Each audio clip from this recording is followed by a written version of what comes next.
Welcome to a special edition of Boxing During Dinner. I am your host. You heard that, Armando? David Berry. Armando is the co-host tonight because I'm making the rules, and we are serving seafood tonight. I'm kidding. Seafood would actually kill Armando. You know that? Oh, really? No, yeah, it is. It would. He has a severe seafood allergen. Okay, yeah. And we are here with the founder and owner of the Energy Kitchen franchise, Mr. Anthony. Sir, welcome to Boxing During Dinner. Thank you very much, David. It's my pleasure. So tell us about this concept, because we just finished eating a little bit, and we're remiss to say that we're not going to show you more food, but check out our last episode for more pictures. But you guys will see the menu board behind us here. But I just had now correct me if I'm wrong, I think it's called the Energy Burger, right? That is correct. It had egg white, a whole wheat bun, bison, which was the meat, American cheese, a little bit of lettuce, right? Yeah, I got everything? Yeah. Under 500 calories. Absolutely. Mm-hmm. This is an infomercial of sorts, really, but not actually, because that's just all true. That's actually the truth.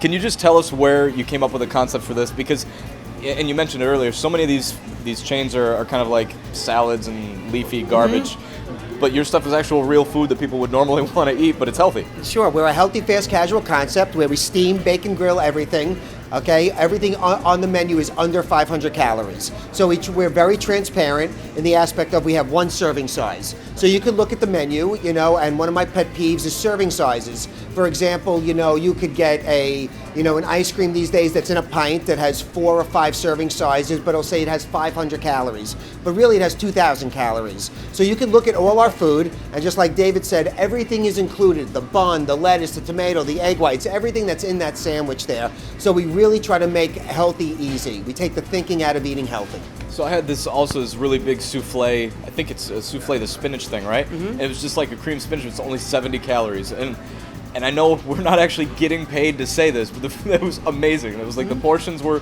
perfect and everything. Armando, what did you have?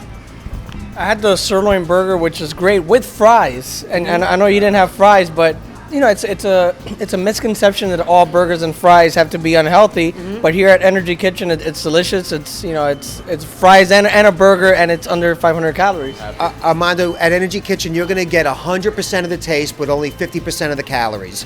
At these other burger concepts and fast casual chains out there, people are getting burgers for 650, 680 calories, fries for 400 calories, and then a full calorie soda for 400 calories. If you think about it, that's 1,860 calories about, and that's what you should be eating all day. And this is what Americans are eating for lunch. You can eat at Energy Kitchen 3 times a day with 2 snacks for that same 1,800 calories and feel great. After you go to those other burger concepts, you sometimes want to take a nap because you're like in carb and overload and calorie overload. And here, I swear, you feel good after you eat it. You want to go for a run and you want to be active, and that's what it's all about. I've got some. Yeah, and Jesse over here, who's a boxer, he's going to go for a run after eating here. Right. He's training for a fight next week. Anthony, you might have actually saved Armando's marriage, because now that he has settled down and everything, the kid eats like garbage, but now he can come to Energy Kitchen and Anna's not going to leave him. Honest to God, after I got married, I've gained like 30 pounds. Right, okay. Well, I'm here to save you there, Armando. Absolutely, yes. See, this is exactly why we're here. Not only are you giving us good food, you're just saving his marriage. Yeah. Isn't that what it's all about, David? It's a small little victory on top of delicious food. So I'm going to actually turn this part of the conversation over to you guys a little bit, because Anthony happens to be a huge classic fight fan, and Armando is like a walking encyclopedia, a very short walking encyclopedia, but I have a big head to store all that in. Yeah, he does. So we were going to talk about some classic stuff here. I heard Hagler Hearns are some of your favorites, the Durans, the Tysons, those guys. I'm going to let you just start talking here. Yes, Alexis Arguello, sure. Growing up watching boxing all the time.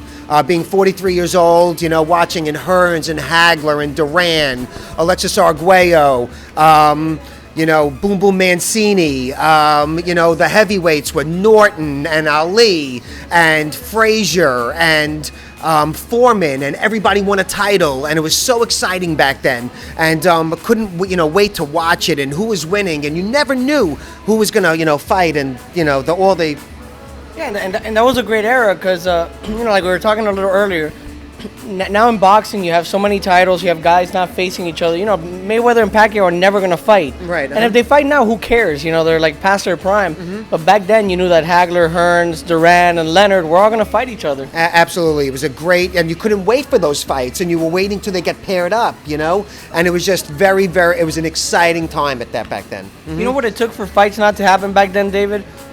Duran was supposed to fight Tony Ayala. Ayala had to rape somebody and go to jail for that fight not to happen. Now in boxing, it's you go year after year, and these big fights don't happen. Yeah, and I think that's like a huge shame, and it's the Mayweather Pacquiao thing to me is the most obvious statement of how messed up this generation of fighting is, because you literally have the two best fighters in the world in their primes in the same weight division. No one has to go up, no one has to go down. Right. That fight doesn't happen. You know, Mayweather's now past his prime. You know, we're gonna have some fanboys who are gonna want to disagree with that. Pacquiao's still sleeping right now.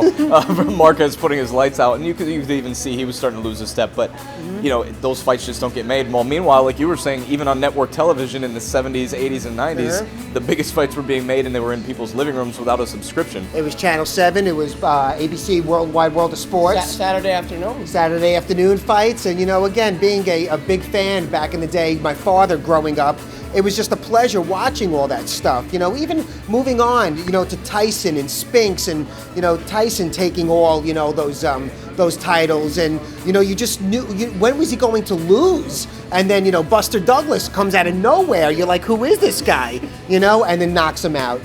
It was just great. And we still don't know who Buster Douglas is. And there's like an honest to God story. Growing up, my dad used to have like these big boxing parties at my parents, you know, at his house to watch these fights. The day that Buster Douglas knocked out Mike Tyson, nobody showed up. It was just me and my dad. Right, We watched the fight. Buster Douglas pulls off the biggest upset in boxing history. 42-1 underdog that night. Amazing. And Donald Trump says he bet like $1 billion on it, which he always says, but right. I don't believe him.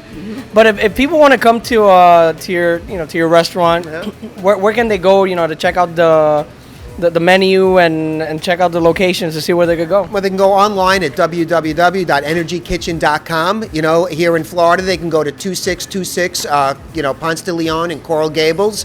We've been open for 2 weeks, and the reception from the area has been absolutely great. You know, people want to eat healthy, but there's very little choices here. And we do it in such a way where it really tastes delicious, because no matter how good healthy food, you know, is for you, it needs to taste good, and we do it very, very well here at Energy Kitchen. And there's a good location, because, you know, as we've seen sitting here, there's people that just jog around here and they stop and come in because they see it's a good place to eat while they still they can still exercise. It's the perfect fit. The demographic here in Miami and Coral Gables, you know, needs this place like Energy Kitchen. You know, we're open for breakfast. We have incredible egg white sandwiches, lunch with wraps and burgers and fries and smart shakes, and then we have dinner items as well. So come on in, check us out. We'd love to see you. Definitely. And Jesse happens to be a really big fan of the breakfast here. When we told him we were going to be at Energy Kitchen, he immediately said something about a breakfast omelet, which is apparently the key to his training success.